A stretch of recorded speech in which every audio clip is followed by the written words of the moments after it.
Welcome into Bayou Bengals football talk. So let's get into it. So let's talk some LSU football. So I wanted to start with talking about Ovie Oghoufo. I think Ovie Oghoufo is going to be a guy that's going to play a key role for the LSU football team this year. Oghoufo, he's when you dive into his tape, you really get an appreciation for what the skill set this guy brings. Oghoufo is a guy that his speed to power is not great, but he does have the ability. He can threaten with speed so much that you can see some inside counters that are effective. This guy that has some upper body strength, power in his hands, solid against the run. So I think Ovie Oghoufo will be a nice complement to some of the pieces they already have. I think with what I've touched on and Brian Kelly's touched on, I think with the disruption that Mason Smith is going to create in the middle, I think Ovie Oghoufo is going to be that guy that can win some one-on-ones on the edge. I think that's their thought. I think Oghoufo is like a perfect fit. I think the more and more you really break down the LSU roster, you really get to see the overall plan that Brian Kelly has in place that they're trying to accomplish here. You know, the transfer portal, like I've said before, the transfer portal is not really about winning, about getting the best players, about getting guys that are good complementary pieces to what you already have. And well, I think it's a kind of a mix of two things coaches prioritize: filling holes in your team and getting a good complement of players, or getting a player that kind of complements what you already have. So Brian Kelly touched on this last year. Without Mason Smith, they couldn't win as many one-on-one matchups. Now with Mason Smith back, Ovie Oghoufo is a guy that, even though he doesn't consistently win one-on-one matchups, he can win one-on-one matchup, and he can threaten the edge with speed. So that is something that Brian Kelly stresses upon: winning with speed and winning one-on-one matchups. So to me, those are two things that Ovie Oghoufo can do. Can he do it necessarily at a high level? No, but he certainly can do it. And he is stout against the run. He shows good side-to-side movement. Can work around blockers well. He is fearless when it comes to taking on pullers and throwing his body around. So I really like that aspect of Oghoufo's game. Braden Swinson's kind of a similar guy. I haven't broke down Swinson's tape too much, but he kind of, from what I've seen, he kind of reminds me of Oghoufo. So I think that, you're not going to get a Tyree Wilson, or you're not going to get a first round type of, potential Pro Bowl day one NFL starter, edge rusher in the transfer portal every year. So, but that's fine. That's fine, guys. Can they win with speed? Can you win a one-on-one matchup? So that's what I think Braden Swinson and Ovie Oghoufo are going to bring to this LSU team. So the more I watched Oghoufo, the more he is a guy that you just have a lot of respect for his game. He's not a guy that he's not a guy whose game you absolutely love, but you do appreciate the skills that you do appreciate what he brings to the table. And if you remember, he played under Brian Kelly at Notre Dame, transferred to Texas, and then now will play at LSU this year. But yeah, the LSU defense, it's going to be a chance to be a stout unit. I guess I want to touch more on, special teams going to be cleaned up this year? I think special teams is one of those things where you kind of go into a season, if you're a really good team, you kind of go into the season just expect it. I think as a head coach, a lot of times, not that you take it for granted, but you kind of just expect that it's going to be good. But special teams you saw last year, and it might have been, you hope this was just kind of a case of this was a year one kind of blunder for LSU, and this is not like a reoccurring issue. I think Ryan Kelly's hope was that was just kind of a year one problem. Some of the special teams issues, like the blocked field goal return against Georgia, some muff punts like they had against Florida. You hope that was just a 1 year issue, and that's not a reoccurring theme. So I think that's the hope for Brian Kelly, because if there's one thing that could hold back this LSU team from winning a national title, it's problems in special teams. Special teams is something that teams obviously practice a lot, but it's something that you do not want to become a reoccurring issue, especially in year two.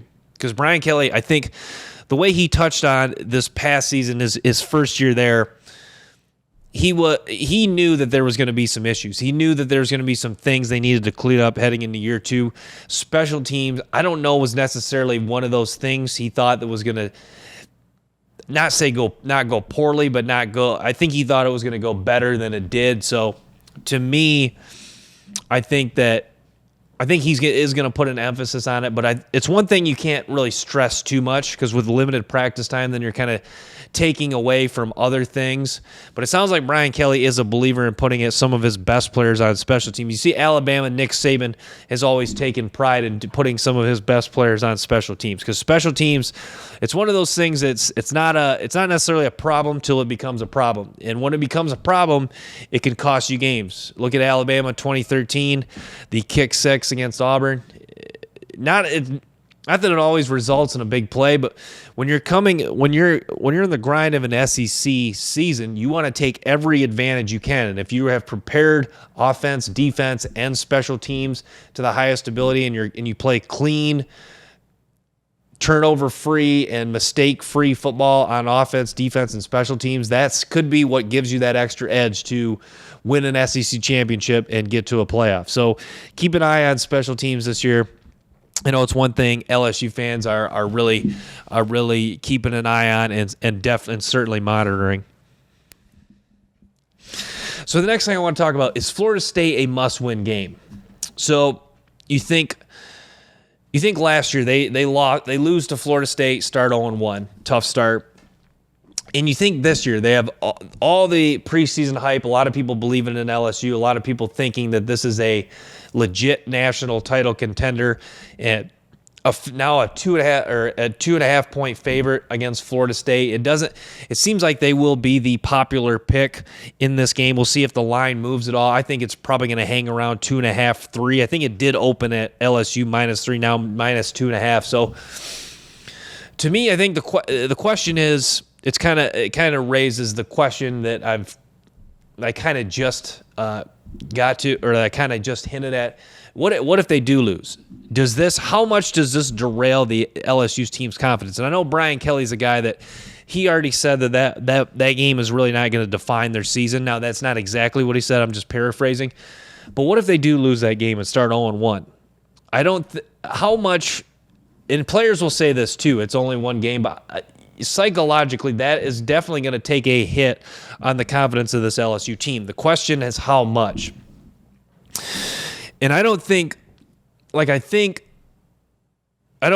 could make a huge difference in their season, but I think it's one of those where I think it goes one of two ways. I think it can make them play even tighter, and that they do drop a game probably that they shouldn't, just because they're playing too tight and they're playing more so not to lose as opposed to win, because they know they can't lose again. Or I think it refocuses them and it really gets them on a roll. I think those are two likely scenarios. But I think those are the two most likely scenarios, because I have a hard time seeing LSU really falling apart after that loss. I think there's too much talent on this team. Coaching with too much experience, returning second year returning quarterback, many assistant coaches return. I think there's just too much experience, too many guys that were involved in the loss last year when they really turned things around. So I don't think they would unrail, but I think it could cause either them to just fully focus and go on a roll, or them to play tight, win a lot of games, but maybe stumble in a couple games, or win a lot of games still, but then play tight in a few games and maybe stumble once or twice more. So, yeah, Florida State, it'll be interesting to monitor how this team performs after that loss. I still have a hard time seeing this LSU team really unravel and fall apart. Say even if they beat Florida State, but say they lose one of their early SEC conference games, I have a hard time seeing LSU really unraveling and falling apart. So, I think Florida State, not necessarily a must-win, but I think it is a big stepping stone. And to me, I'll say this. Now that we've touched on what if they lose, I think a win in that game would do more. I think that a win in that game is more of a boost in confidence as opposed to the loss. I think a win would mean a lot more than a loss would hurt, if that makes sense. I think a loss would hurt, but I don't think it would be. I think a win is just, the momentum is rolling forward, because I think LSU, I touched on the Purdue game a lot. I think the Purdue game really sparked a lot of momentum and I think the Purdue game was kind of a glimpse of what this LSU team could be when all systems are go. And I think Emory Jones talked about that. I was listening to an interview. That was, I think a lot of LSU players, that was really the highlight. That was a highlight of the year because I think they took a lot of pride in finishing the season strong. Because it's always interesting to follow a team that finishes the season on a sour note. A lot of times the next year it translates into them having a worse season. I've noticed that a lot. I noticed that with Florida over the years. Now it's not always the case for every team, but I've noticed quite a bit because you just don't, the players, because recency, it's kind of like a shooter in basketball psychologically. If you start the game with a make, you're more likely to have a better game because you've already seen the ball go through the hoop. I think with LSU, the way they ended against that Purdue, I think the way that game went, I think that gives them more belief that they can duplicate that performance and have more high-end level performances like that this season. But yeah, so I went back. I watched the Texas A&M game, and the more I watch the Texas A&M game, the less I'm concerned about that loss. I think it hurts. I think anytime you lose a game like that with the stakes high, I think it is really devastating. But I don't think it was a game where LSU was certainly not outclassed. I don't think Texas A&M played like a whole lot better in that game. I think Texas A&M I think that was just kind of a buildup of all their frustration, and they just had a little bit more of an edge than LSU. Not that LSU certainly played hungry, but that was a game where A&M, people forget A&M has talent, not just talent at the skill position, but they got talent at the line of scrimmage. And I think that was probably their best game at the line of scrimmage, offense and defensively. I thought A&M did control the ball that game. I thought the LSU offensive line played okay. I didn't think it was their best performance in that game.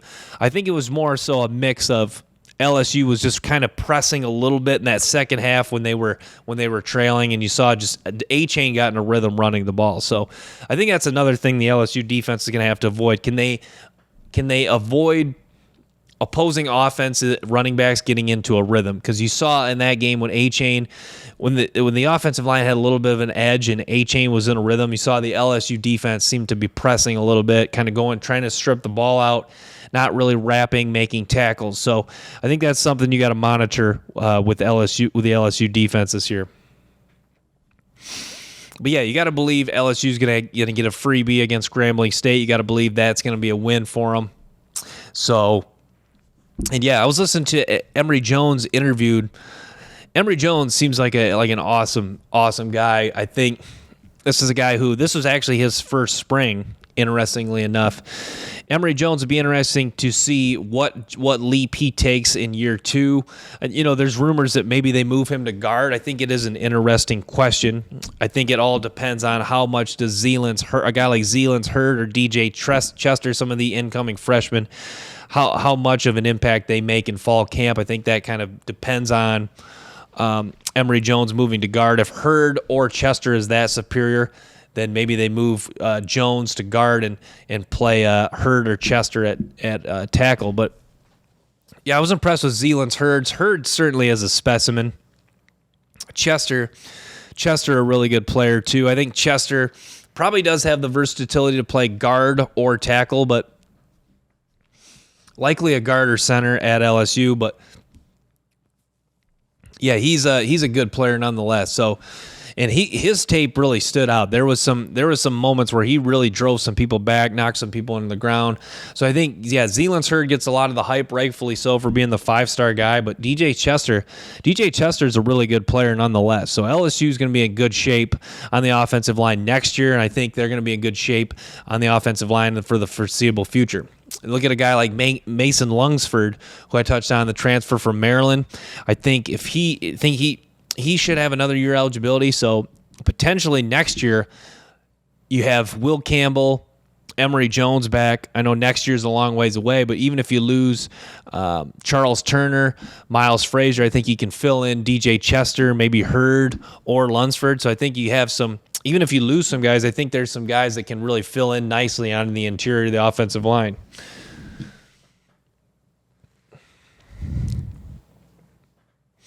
But yeah, I mean, I think with LSU this year, I think the hype. I think people talk about the hype with LSU. I think it certainly is warranted. What's interesting about the hype for LSU that makes you really want to believe in this team and really not, it makes you really not want to kind of quiet the noise on the hype is there's not a lot of people pushing back on LSU. And I think maybe that is because people just want to see someone else other than Alabama, Georgia. But I do also think in a way that deep down people really do believe in LSU.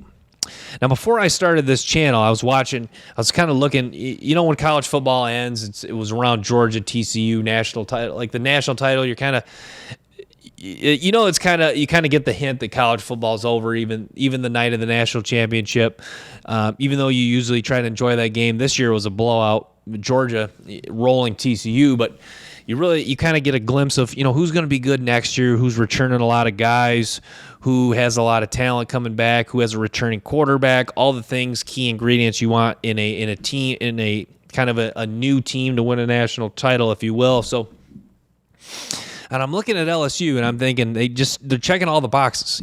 Really good coach in his second year, which is usually an ingredient for a national title.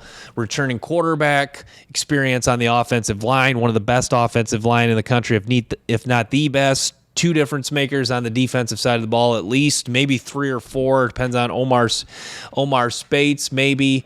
Also, I think when it's all said and done, I think you are saying there is three legit difference makers. I think next year we will be saying Omar Spates is a difference maker. I think it is Omar Spates. I think it is Harold Perkins. I think it is Mason Smith. So 3 defensive players. 2 at the first and second level of the defense. So 3 difference makers on defense, at least 2, probably arguably 4, 5, 6 defensive difference makers on offense. One of these offensive freshmen at wide receiver is going to emerge, I'm telling you. So maybe 7 potential difference makers on offense. So you think Will Campbell, Emory Jones, maybe Kyron Lacey, I think Malik Neighbors, Jaden Daniels, maybe Shelton Sampson, maybe Kyle Parker. So you're looking at probably at least 5 difference makers on the LSU offense. That really is the ingredient to win a national title. It's multiple. It's at least 2 or 3 difference makers on both sides of the ball. You look at Georgia. Well, Georgia kind of an outlier. Georgia had about 5 or 6 on each side of the ball, maybe 7 on each side of the ball, but that's really what it takes. You want probably at least 2 or 3 difference makers on both sides of the ball, and then not just difference makers as in good college players, guys that really have an NFL level skill set. So Harold Perkins, Mason Smith certainly have an NFL level skill set. Will Campbell, Emory Jones do.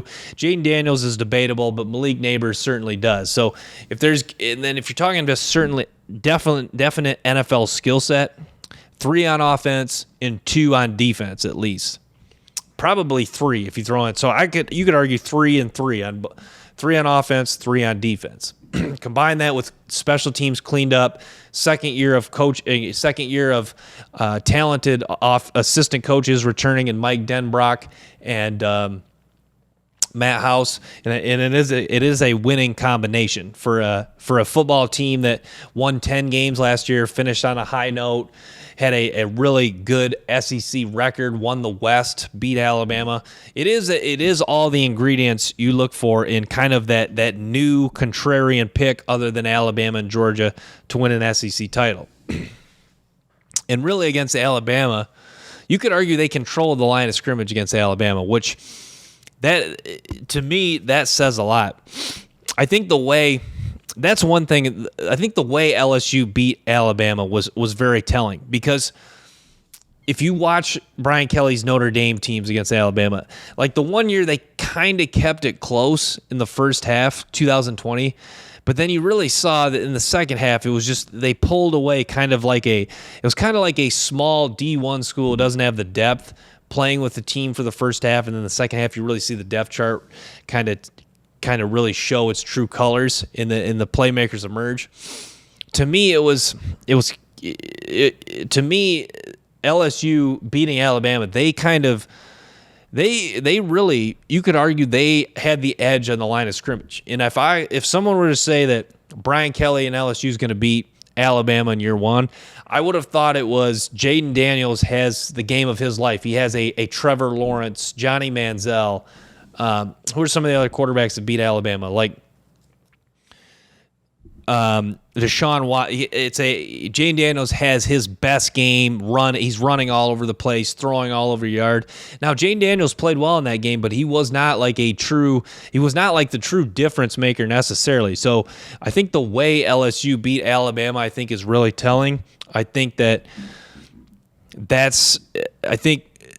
win they've really hung their hat on, and I think that's why Brian Kelly, a lot of people ask him the questions about that game, and I think that's why he's happy to answer questions about that game, because I think he understands how much that game really meant to this program, to him, to his confidence as a coach, to really truly to try to get not only himself fully believing, not that he necessarily didn't, but to help really get his players believing and to really boost recruiting. Because at LSU, even though he's winning a lot of the battles in Louisiana, being the only game in town at LSU, that is a huge recruiting edge. Saying, hey, look at what we did year one. We don't want our saying to LSU or Louisiana players, hey, look at we beat Alabama year one. You're gonna come stay here. You're gonna play for us. You're gonna beat Alabama. The next step is to beat Georgia. Jimbo Fisher always sells. Now, what he's selling in recruiting probably isn't. They're not really buying as much anymore, but what Brian Kelly's selling, he's selling that, hey, there's a lot of, you could really sell, not that, I don't know, saying to sell hope maybe isn't the best thing to say to recruits, but you can really say that, hey, we won a national title 4 years ago, beat Alabama year one. You want to be remembered as the program that took the next step and knocked off Georgia again too, kind of like to the 2019 team that was so remembered. I think that is a really good recruiting pitch in itself. Not that they're using that pitch exactly. I'm sure it's something along those lines. That's what I would say, because I think, to me, if I was a recruit, that's what I would want to hear. Bama, Nick Saban getting a little older, not sure how long he's going to coach. Georgia, Kirby Smart, full go right now. The team to beat. Everyone's talking about the buzz, the next dynasty. But LSU, a good program. Just 4 years ago from winning in 4 years, less than 4 years ago, they won a national title. And it looks like they're turning the corner in the right direction. You saw how excited people were about Joe Burrow and Jamar Chase and Justin Jefferson. Hey, you want to come play receiver here and do some things that Jamar Chase, Justin Jefferson did? Maybe not to that level, but similarly, and win us a national championship. Look at how the 2019 teams remember. I think that is, like I'll reiterate again, that is certainly quite the pitch, and it'll be interesting. So, yeah, I think the LSU Alabama matchup, I think, is going to be fun this year. You saw how hype some of those games were when it was Nick Saban versus Les Miles. You saw how much talent was on the field. Look at 2019 Alabama.